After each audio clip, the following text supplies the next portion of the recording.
শকুনিৰ দৰে প্ৰতাৰক আৰু নেতিবাচক লোকৰ পৰা আঁতৰি থকাটো জীৱনৰ সফলতা আৰু মানসিক শান্তিৰ বাবে অতি গুৰুত্বপূৰ্ণ।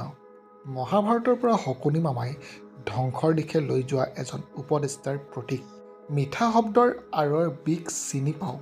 শকুনি স্বাভাৱিকতে মনত বিষাক্ত কৰা মিঠা কথা কোৱা এজন আছিল। আনৰ বিষয়ে ভুল পৰামৰ্শ দিয়া মানুহৰ পৰা সাৱধান হওক।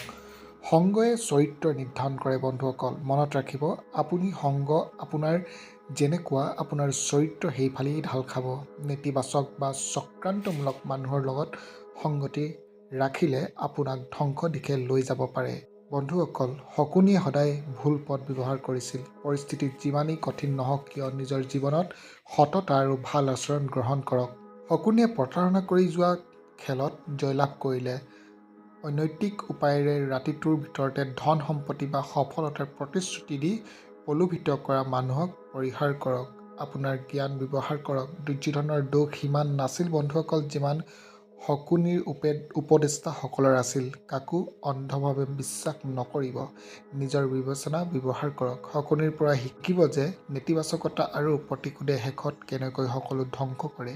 নিজকে ইতিবাচক মানুহৰ সৈতে ঘেৰি ৰাখক যিয়ে আপোনাক উত্থাপন কৰে, আপোনাক তললৈ ননমায়।